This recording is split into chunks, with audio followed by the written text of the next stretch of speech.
All mine. I was very happy to be invited to this conference. I am teaching at the Technical University now, but my origins are in literature, language, and philosophy. It's where I did my studies, master and PhD. And I would like to start with a kind of a motto, perhaps my talk. It's an excerpt from a recent novel, actually, by which I'm very delighted. It's by Helen Martin, a young artist, who decided at one point it is so incredible that we don't have a language to speak about art. She, as an artist, feels very alienated by the art discourses, so she dedicated about 2 years or so to write about art, and what came out is a novel which is, I think, amazing. The title is The Boiled In Between, and the structure of its voices that speak basically are a bunch of voices. They are all instruments. Every one of these voices is what she calls an instrument of psychic observation. She identifies with all of them. The starting point is we are interested, we are speaking. And in my understanding, to engage with the notion of the common sense, or common, actually whatever, there's a kind of an a priori. One needs to be interested. If one is not interested and tries to speak, and interested in an impredicative sense, so not interested to achieve something, but genuinely unsettled somehow, not resting in a comfort state. This is very much what animates my work overall. And I would like to start, because I've been working this summer very intensely. After 6 years since I came to Vienna, I finally had time to start writing again, which I was very happy. A new book which is entitled Stanze Contrapposte. It's on cosmos, clocks, and canons.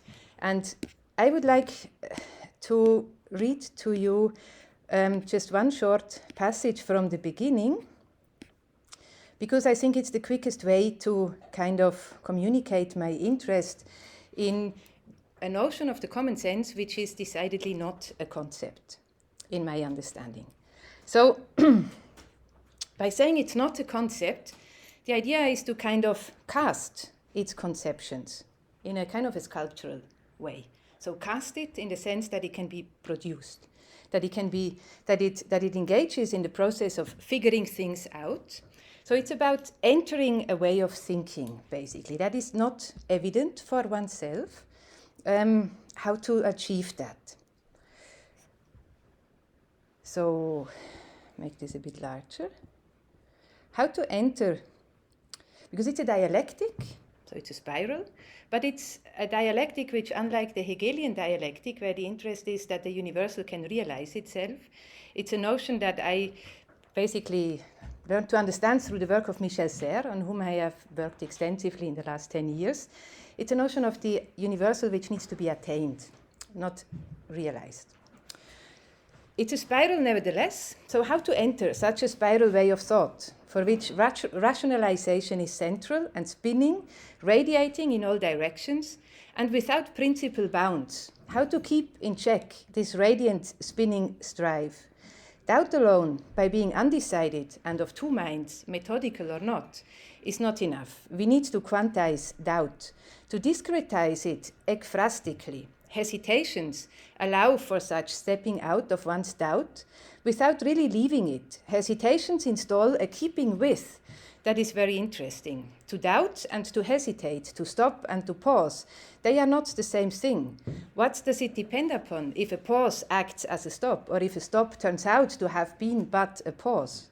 What if the two would not happen one after the other, but both at once? Can we grasp and keep with, in our minds, a quantum kind of state where doubt keeps its predicative content, what stands in doubt, suspended? How to think of thought as being of a kind of quickness whose temporality can only be touched upon tangentially, or with graphic symbols, semaphores, or other discretizing means that are radically exterior to what they mediate. Ingeborg Bachmann's poem, Scherbenhügel, gives us an image to ponder this. Lacrimonious vessels are among its motifs. Lacrimonious vessels are amphoras to collect tears. They were a big thing in antiquity. They were collected and given to the grave.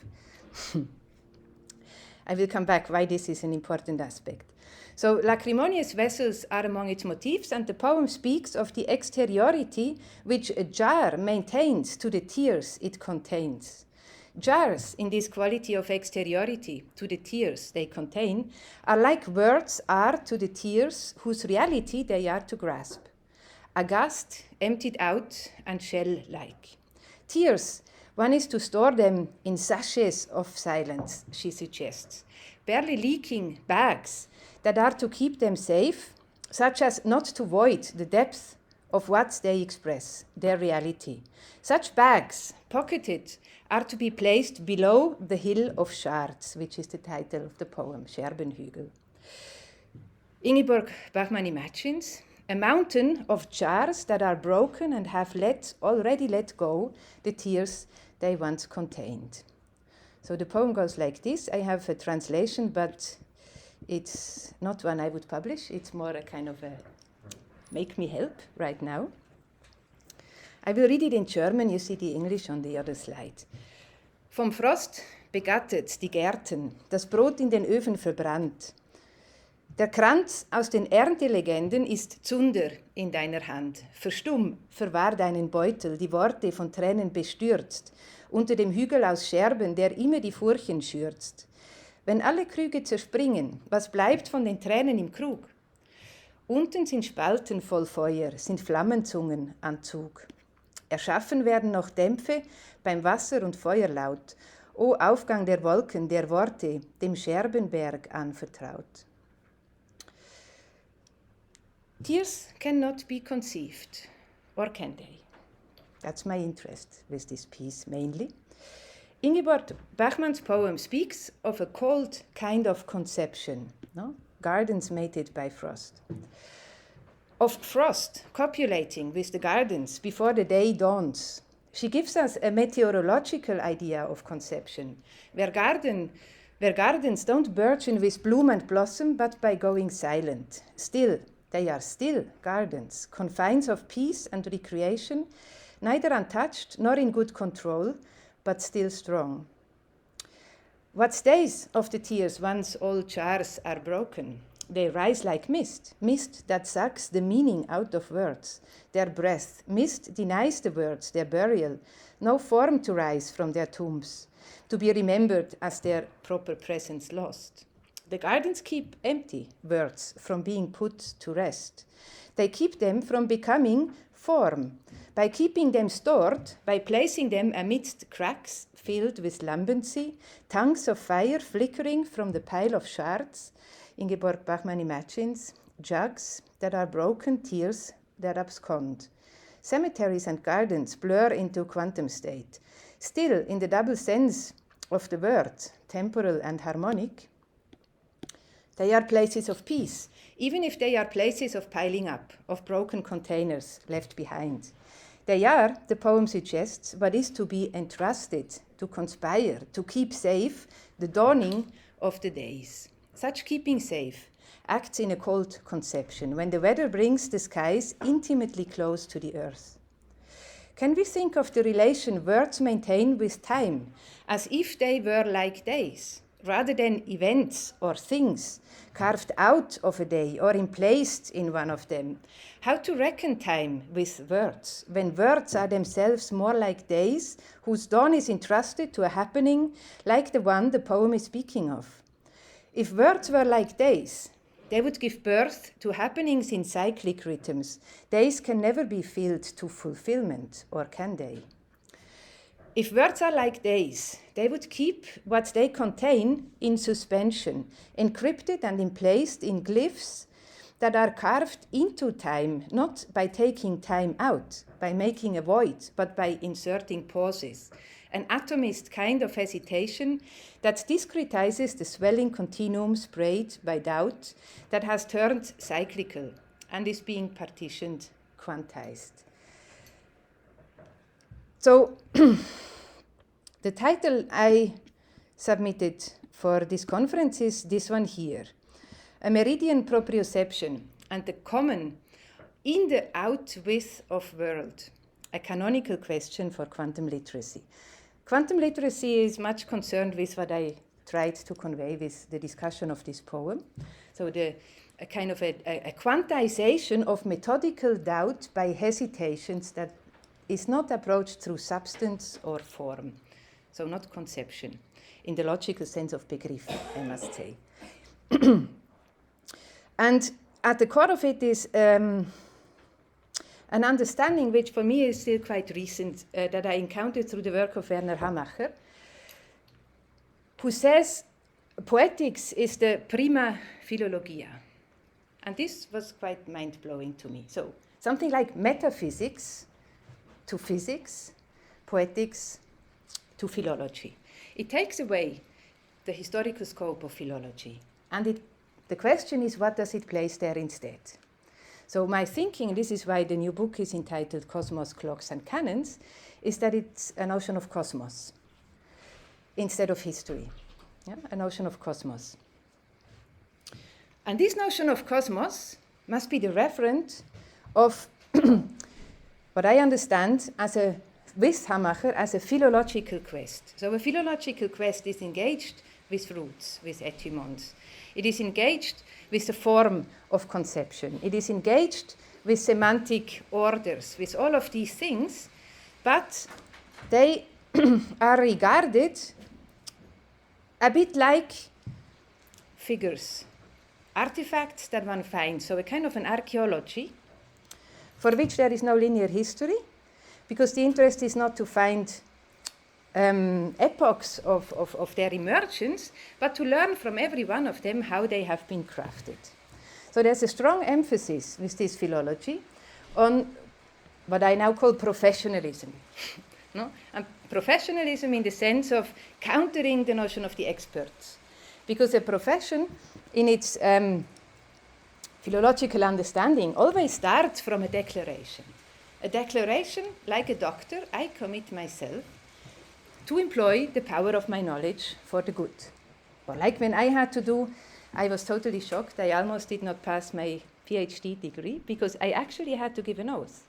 I was totally unprepared. I had delivered my defense talk, and then there comes the dean with the Bible and says, now you need to give your oath to commit yourself to academic work. This was University in Basel in 2008. I was totally unprepared and totally rejecting it at first, but it made me think a lot. What does it mean? What do oaths mean today? And a profession, I would say, in the sense that I want to place it here, is a commitment to a value statement for which one does not try to find a common sense legitimization. It's simply a public commitment that cannot be verified, but that needs to be lived accordingly. And what the profession then entails is not to debate about statements or positions which are to be right or wrong, correct or exhaustive, or all of these distinctions, but it engages in codifications of practices that are in the sense of what this oath has declared. So to convey, if you want skill, in German we have the beautiful word das Können, for which there is no translation to English. Das Können is like a skill, but non-specific. No? So, jemand kann etwas. It means there is sophistication here. It doesn't mean it's true or false or good or better. It's just an embodiment, an interiorization of an ableness. So das Können becomes important, and the interest to make such a skill conveyable through codifying it. And what this does is it lifts the notion of code from its epistemological discussions about its truth, and also from its moral discussions about positive sets of rules. Because you can encode, if you try to encode something that you can't even say what it is, because you just know it works, but what's the use of it? You become inventive, no? You can totally fantastically begin a language game to speak about something, and it helps to convey clarity.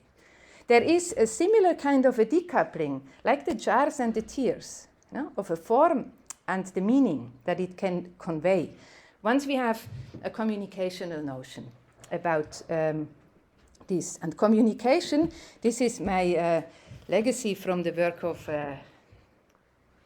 on Michel Serres mainly. It was not at all yet part of my PhD work. It's a notion of communication which is physical. And that's not magics or anything like that. It's simply information, it's entropy, it's negentropy, it's the mathematics of information technology. It's quantum physics on which it rests. No? The quantum physics with its notions that we still don't really have appropriated in philosophy, like spectrality or frequency and wave extensions. all of these very technical, very clear things for which we largely pretend they don't affect how we think. Well, I think they should. And a philosophy of physics, where physics is communicational. No? So in its core, there is this formulation from Serres, which is most straightforward. It says, there is nothing at all, not a galaxy, not a star, not the moon, not a plant, not a person, not a piece of cloth, that does not send, receive, store, process, and deal with information. Information is how we describe physics today, nature. We also describe all the social affairs through it. So, but this is a notion of the universal, which is no longer one that could adequately be stated or represented, because communication in this sense is cyclical. It's like the weather or the climate, sustainability, ecology, all of these topics that pre-concern us. We have a way to think philosophically with respect to them if we affirm a circularity which doesn't engage in the language games of the excluded middle or a comprehensiveness in the account versus a correctness in the argumentation. So there's this interest in thinking about form and the role that mathematics plays with regard to form in order to keep a relation to meaning meaningful, let's say. So crucial for such a stance, I called it an outwith. No? So not a within and against. This would be the Hegelian gesture, let's say. But out with. No? To be out, but keep connection with what one is out to. And this I would like to... how much time do I have? 12 minutes. Okay. Then I... 12.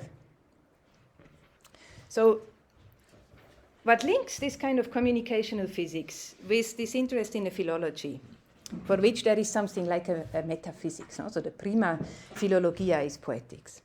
So figuration. The link to it is that with mathematical thinking in terms of physics, between entropy and negentropy, there is an a priori of translation. Yeah? So a lot of the problems are that there are no reference states. So usually and this really depends whether physicists speak of entropy, biologists or chemists. It always depends.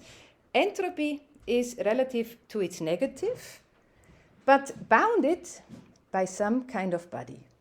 No? Whether an element like fire is a body, or whether an organic body like a human being, or whether a rhizomic body, it doesn't matter. So some kind of body which distinguishes and which has a kind of a metabolism between inside and outside. Then we have relations of positive and negative entropy. Negative entropy is the form of organization which maintains itself for a while. So if you want, it's the organism. Entropy is the physicalist atomization of these orders, we could say. So there is a notion of translation which is very physical. It's very much alive. It works with code, of course, in biology. But it also has super interesting new perspectives on the, well, it's not a problem, no? On the fact of translations. So we can translate, of course not perfectly, but we can also not address something perfectly. When I say a word, we might agree, but who knows what our associations are, like with canon before. So translation is important. What also results from this is something that becomes very fashionable now. Many people go into kind of esoteric or occult or magic realism, all these sorts of things. But But this question, can thought affect its object? If we say the meaning, the content of thought, is always addressed through such negative forms, casts or molds, no, that involve representation, that involve mimicking, that involve a production, that involve a materiality, of course it affects it. Yeah? It's no longer a question either or, but how.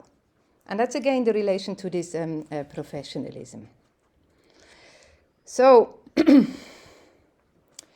Meridian Poetics was a notion developed by Paul Celan in his speech that he gave after he received the Bühlmann Prize. And there are several sentences which are key for me to say what is so interesting about it. The first, perhaps, the meridian, no? If you are not used to, I also had to contemplate all these notions. So if you have an Armilla sphere, for example, if you have a world model, not an ideological one, but a world model, you have the equator, then you have the latitudes, and then you have the longitudes, or the other way around. The meridians are the ones which go through the North Pole and the South Pole. And there is a double game with it, because the meridian is the one meridian which goes through London, which gives us standard time. So there is, in the meridian incorporated, a relation to temporality and to chronology that involves a standardization. Let's say a domain of form. But what it always does is it crosses the equator. And the equator, so all these distinctions matter because they translate into how we can think mathematically. I try to show you very briefly. So the equator is the only place on Earth where one can see the full sky. No? It's part of why it's the equator. So seeing the full sky is, if you want the ideal of enlightenment, it means you can map the whole horizon. And mathematically, you can map the whole horizon into a Poincaré disk. So a Poincaré disk maps everything you see, where North Pole and South Pole, they coincide here. So there is no longer a volume or depth to it. But it's all contained. If we contemplate such a way of looking at the horizon, no, it's absorptive, but we can also project back. So this is how stereographic, there are principally two kinds of geometric projection. One which is stereographic, which works like this, and one which is geometric. The geometric one, what it does is so you are here, you don't want to see the whole of the horizon, you see some of it, and you project it through a plane, and you're interested on what shows up on that plane in a stated zone. No, in geometry always works by stopping time. That's why the standard, the meridian, is important, because it allows for a geometry where there is a relation to chronology, which is, let's say, very implicative.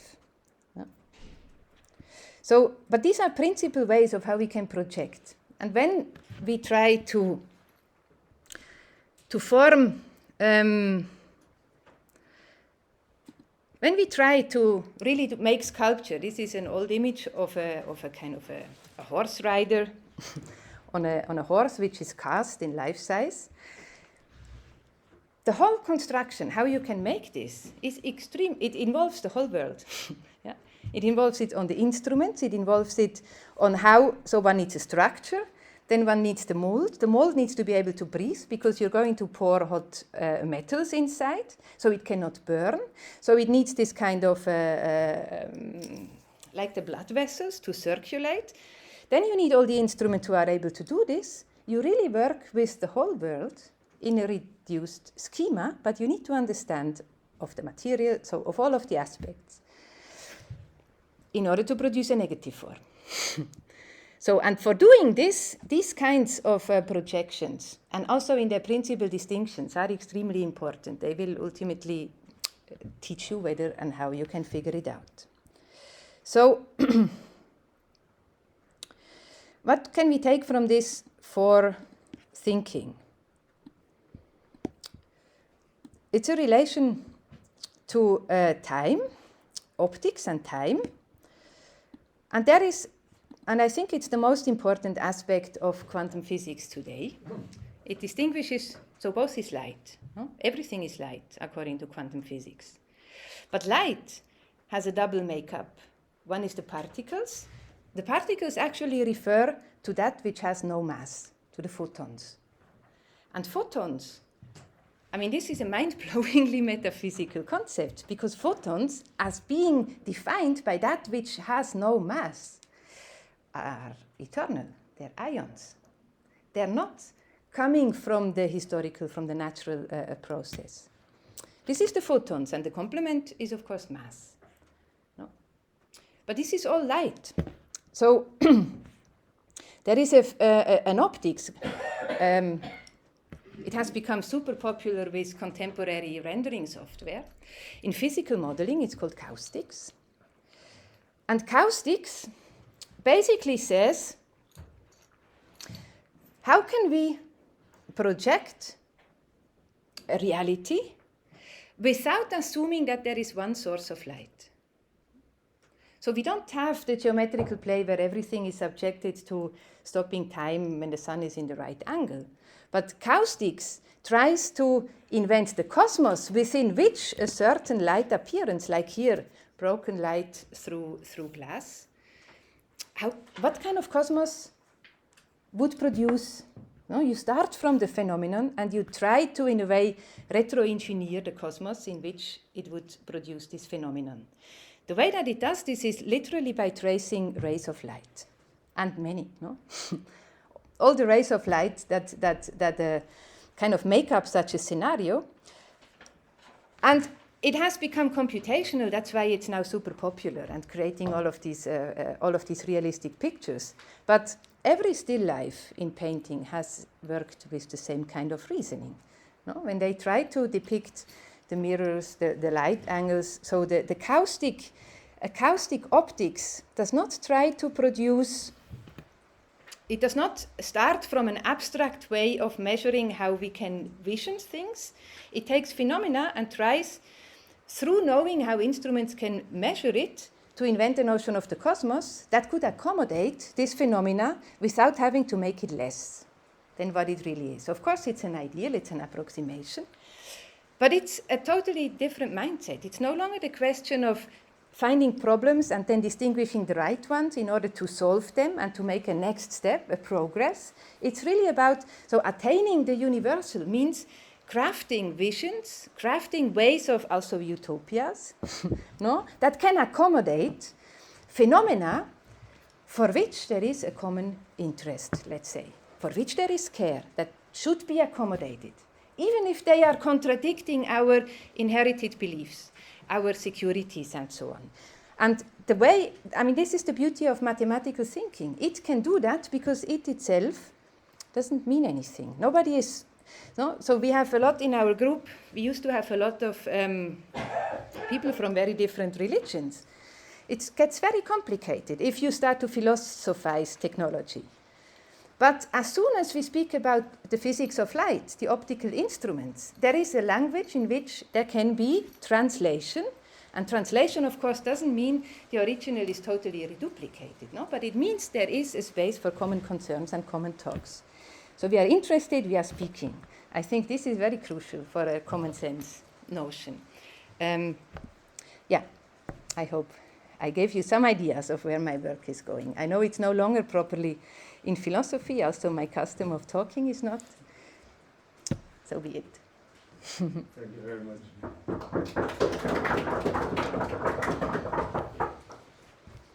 So, 30 minutes for discussion.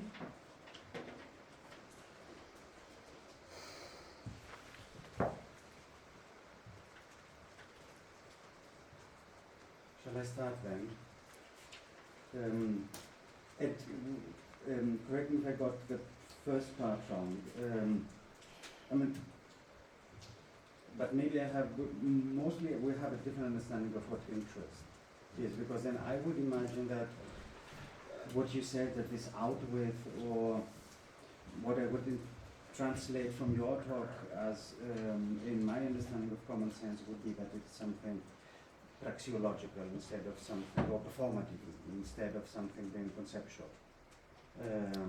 And I would have, because my problem or my question would be, because what is interest for me is rather essentialist, you know, so there seems to be a delimitation. So as soon as there is interest, then there is a certain delimitation of what we can understand as common, or we should accommodate at the end. And even, I mean, I would even say that common interests of care, that interest and care in the same sense actually even contradict each other, because then I would assume that care is actually opposed to the interest, or at least to the individually solipsist interest. So care would be the opening of someone, towards someone. And this is how I understand this out with, so leaving ourselves behind, and maybe also our interest behind, and then some coming us to the other with whom we cannot avoid being with. Therefore also this figure of the out with. Which then again, this would be, so the first question would be, maybe if you could elaborate on the notion of interest and how that is related to this, and then, because if then this out with, from a praxeological perspective, then I am also at towards understanding how you began in the notion of pause and hesitation. Because pause for me would connote a relation again, so something happening between, something happening afterwards, and then Beethoven famously said, okay, the best parts in my symphonies are the pauses, and then we have, of course, these alignments from Lyotard's paradox or Adorno's paradoxes as rhetorical figures to Malabou's asyndeton, but they have a clearly critical character, namely being anti-Hegelian, anti-systemic. So putting things together avoids them being hierarchized in this pyramidal form. But this would then demand that I know the relata of the relation, which, this is the second question.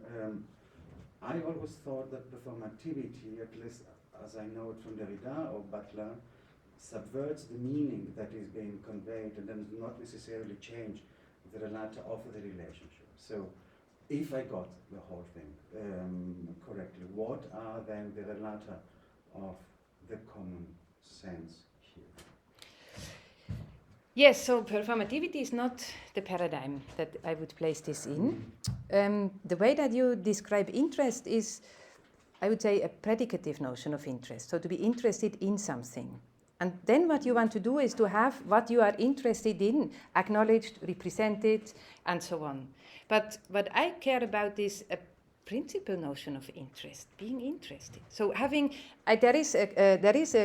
I was studying, when I heard things, and not only me, when we heard things that we hadn't encountered before, we were excited. Today, most of the students get afraid, and they say, oh, I've never heard something like that.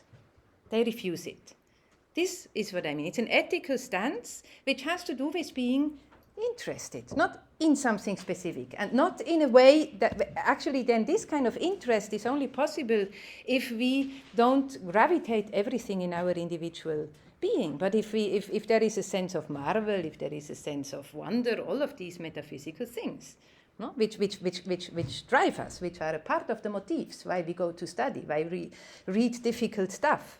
No, in philology, there was this principle of readings. No, the readings are the ones which suggest themselves most at first hand. They are then going to a notion of common sense, of which I know you want to get away from.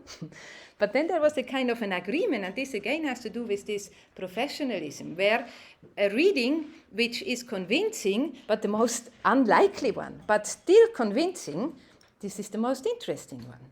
So interest not in a moralized sense. This is what I care about and what I miss very often nowadays. And the other aspect with the performativity is misleading precisely for the reasons you say. So the performativity then has basically in the discourses two stages, two Bühnen, yeah, where it is in play. One is for the engineers, where it's about optimization, and the other is with a space of spectacle and a kind of a dramaticness which is pedagogical. And in neither one of these senses, no. But this you could say this interest in a quantum literacy would say, okay, now let's look caustically what goes on in a scene. Yeah, so not go with the dynamics of the performativity, but actually again start to think about masks and actors and casts and scenes and plots and all of these literary categories that we have thrown out because we wanted to create a structuralist generic level of novels. No? So, but there is such a rich instrumentarium in literature, also in rhetorics, which can do so much more. When we just let go of this unifying logical space of making an analysis of the whole thing that would be conceptual, no? Not poetic, or I'm not sure if how did you say, praxeological? Praxeological, yeah. That comes closer, no? But it's just praxis.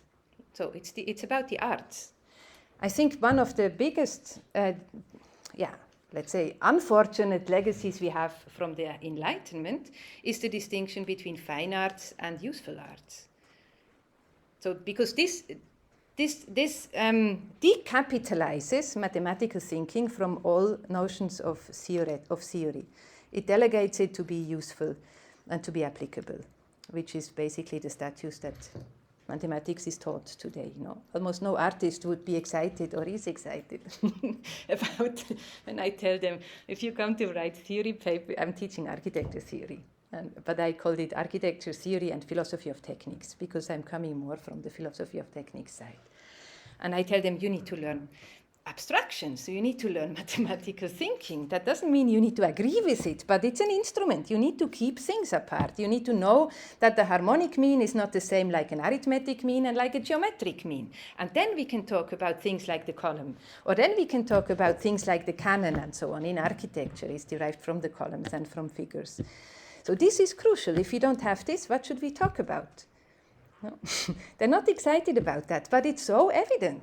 And if you get started in this, you can bypass the historians of art and start to read the treatises of the Renaissance writers, readers, painters, sculptors, and they are incredibly interesting.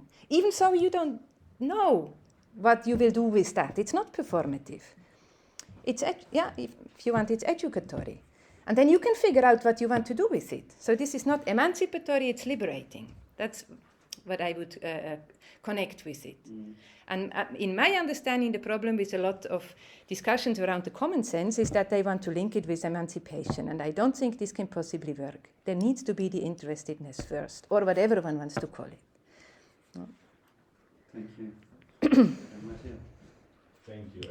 Sorry if I go back to the issue of interest, but the issue of interest has been my core interest in the last year. So Great. No, I would like to say that, in some tradition you have this idea that interest is either self-interest, okay, so egoism and everything like this, or it's a kind of objective interest keeping the group together. But maybe there are some other traditions who are more interesting in this sense. For instance, we find it in Bourdieu, for instance, we find in James Dewey, and there you have the idea that interest is a kind of organization of attention, concern, and care. And this organization can be loose or can be very tight. So when it's loose, you have this kind of experience you're talking about in which you get involved with something, and it's something which breaks with your routine and your habits.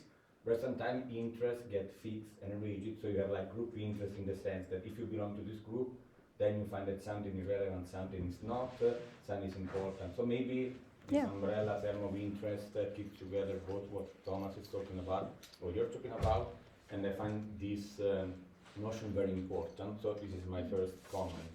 The second one is, if my interpretation of what you said is correct, what I like is the idea that in the kind of in the situation of profession, you have a kind of relative disinterestedness. Because to get into profession, you must become disinterested in some kind of interest and very interested. And this works also with science. Of because course. I think in Of science, the idea that because sometimes when I was reading stuff before this conference, I read many. I read many representation of the difference between science and common sense that are just like, okay, common sense is concerned by daily things, so it's interested, while science is disinterested. I think it's very wrong because science is disinterested in a relative sense, right? And it requires a lot of interest in other sense.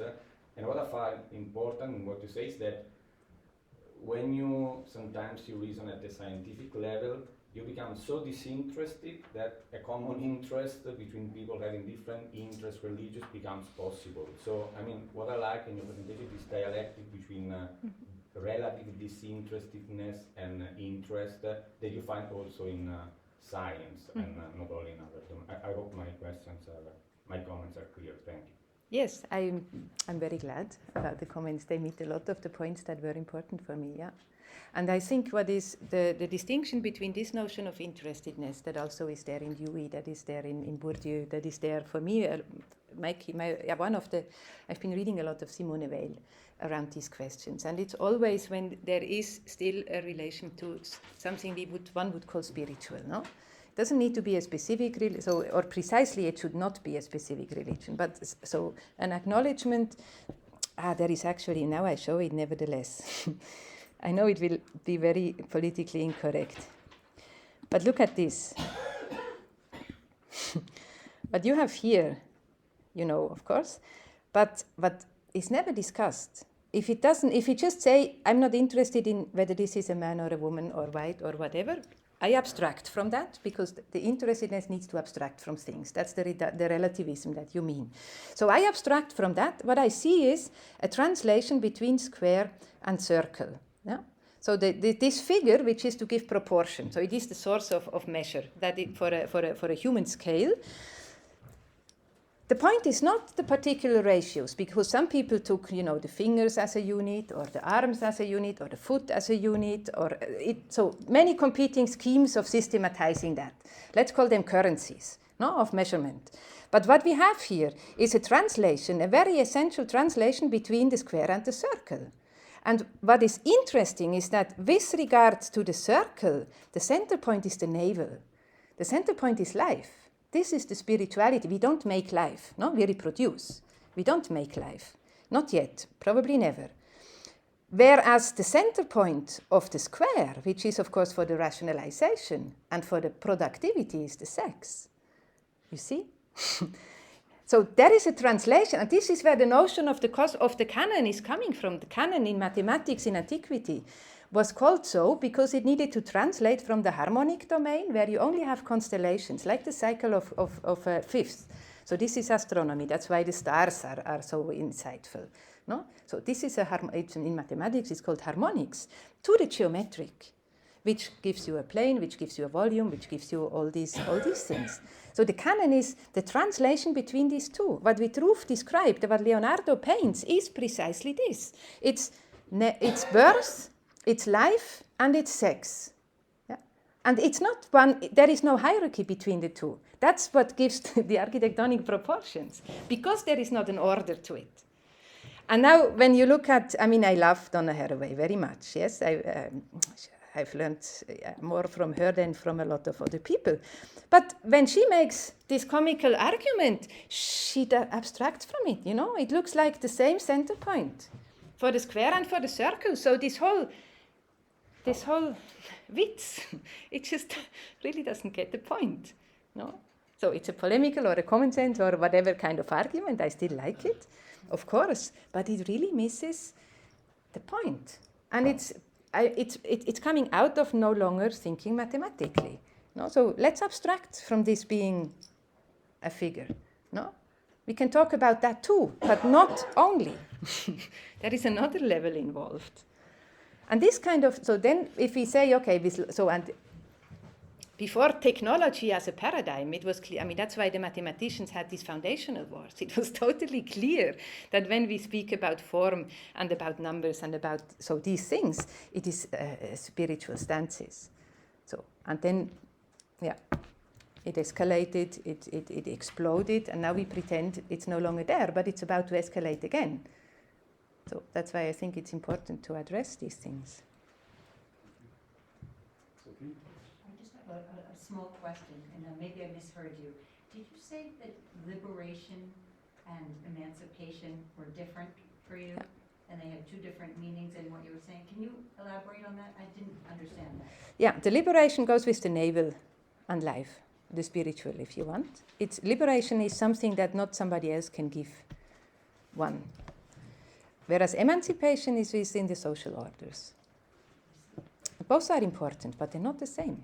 And we have an overemphasis on the emancipation, in my understanding. No? So we forget about the freedom. So freedom is, in that sense, freedom is not a political notion, it's not an ecological notion, it's not a social notion, it's, I don't know how else to call it, it's a metaphysical notion. And that was another talk I gave early in the summer, before that, where I was talking about a notion of dignity that would not be moral. No? So not an Enlightenment notion of dignity, but a notion of dignity that has a lot to do with ancient ethics, so with axiology, and Renaissance dignity, like Pico della Mirandola, who would relate to it through absolute syncretism. No? That's the kind of liberation I mean.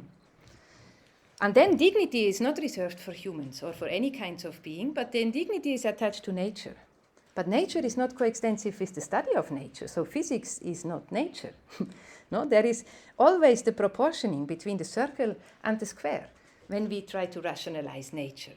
We need to proportion things. So physics is never coextensive to nature.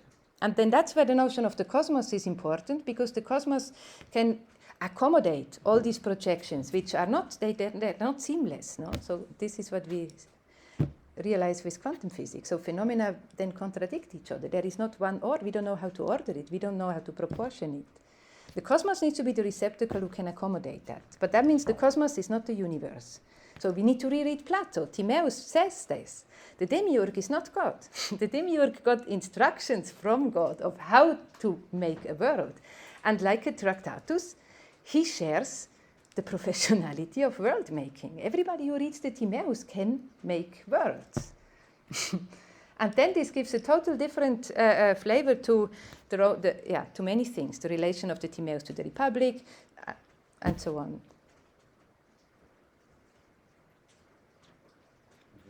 To tap into sort of your idea of the quantum as maybe so, or because of entanglement, and in social history, and also some ways that I'm reading in anthropology, entanglement is like a big idea, but I've never seen it as something that could be approached from this perspective of quantum physics, although it clearly is such a concept. So I don't know, I was reminded by it when you talked about outwith. Yeah. So it's somehow in one another, but also out of. And so maybe you can say, I don't know if you have ideas or a few sentences on your take on entanglement. Yeah. So what I don't think is very productive about the term that, I mean, Karen Barad mainly introduced it, no, on a very broad scale. But what is not productive with respect to it is that it remains ultimately within a general linguistic semiotic kind of reference frame. So it does not address how geometry, arithmetics, and harmonics are always playing together when we try to proportion things. And there can be no talk about a unit or a metricity or all the things that then follow from the argument if we don't keep these three apart. So it's only one aspect of how to include chance objectively, no, into our rational thinking. So there is another term which a lot of the French quantum physicists use instead of entanglement. It's called intricacies. And intricacies, if you look it up, the English dictionary gives you entanglement as a translation, and yet it's a totally different word if you look at it philologically. So intricacies has something to do with being full of implications. No? So going pregnant with things that remain implicit. But that's very different from giving it this embracing kind of, so these things are important. And I think there is a lot to be made of that, yes. Because what it can do is it can liberate the notion of code from its appropriations by either semiology and general linguistics, or a kind of a cybernetic, technocratic information theory approach, or a kind of a materialist ideology approach, no, that would treat it totally opportunistically. So code, through its relation to codification, if what it actually conveys can remain cryptic, becomes very beautiful. I remember when I wanted to write my PhD, I went to Johannes Fehr. He was my mentor, not as a supervisor, but as a mentor, and he's, of course, one of the most known experts on Saussure on a subtle level that I've never ever encountered after that. And I told him, look, I'm interested in code. How can I approach this? And he was like, why would you want? Code is police, code is violence, code is all of this. I mean, this was 2002, so it's actually 20 years ago, no? But we can no longer afford to not attend to what code does. And code is not a sign. So that's what I mean with this outwith. So let's abstract from the things of which we know they're not it. And be interested in what could be it and try to figure it out.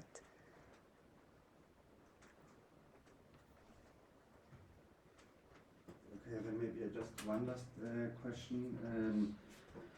But how then can you make sure that you have included everything that is apparent? I mean, how can you avoid exclusions and then not provide one-sided appearances of reality? Because, how can you be sure that you have incorporated that not only the label or the sex are important, and how can you be sure that not also equally important things have been gone missing? And how do you differentiate what is important and what is not important? If intricacies and the implications are what is at stake here, then we have to try to be as open to it. But how can we be sure on a meta level that we have been as open, and that we have tried to do, or that we have tried and done what we could do in your sense of Yeah, so I don't think an individual can be totally inclusive. Point. That's the first, the easy answer. But I do think we can maintain this openness only if we make our arguments through mathematical thinking. Because in mathematics, it's not semantic. Of course, for us it is, otherwise we cannot imagine whatever we are talking about. But the way that we talk about is not. I can talk to our Chinese students, totally associating different things, but because I make arguments like this with the circle and the square, they react from their sensibilities, and I can actually start to encounter a little bit where they are coming from. I can learn a lot when I read François Julien, for example, or other people, but that is still, again, a projective theory of what it is. It helps, and that's, as such, it's great, so it's a codification. But through mathematical thinking, we can keep it open because these notions are genuinely abstract. They're genuinely abstract, and as that, they can accommodate anything at all. The point whether it would make sense to say, as soon as we start to give a definition of what the point is and so on, if we turn the mathematical thinking into logical systems, then it gets very violent very, very quickly. But there is no need to do that. We can rationalize experiences, we can rationalize the arts, not fine arts versus mechanical arts. Of course, technology is art. What else? The engineer is the inventor. But there's a difference between inventing and creation. Or creativity. So these things need to, they're so abstract that one can talk from different. And to resolve it, I don't think it would be desirable even, no? To first figure everything out and then start to implement the plan. No, there is a beautiful citation, maybe this as an end, by Leibniz. It's two. So this is, I'm translating Serres' book on Leibniz, or actually, yeah, which has not been, it's not, so I don't dare to say this is Leibniz, no, but it's the Serres reading of Leibniz,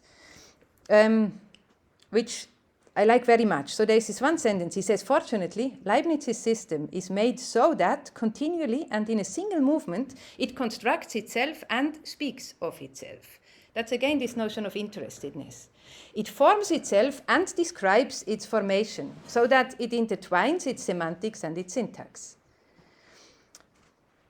And a citation from Leibniz, which supports that this is not just a kind of an adventurous projection, is this. And this is caustic. No? This is the most beautiful phrasing I have of caustics. When I look it up, I get super technocratic nerdiness. But when you think about what these words mean, it gets extremely poetic and philosophical.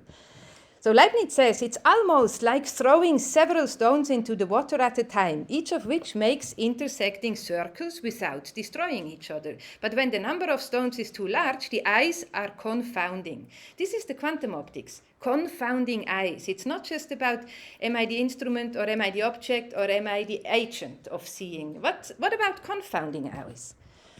And then this is Michel Serres, I think, his conclusion. We have to try to get lost in a fluid forest.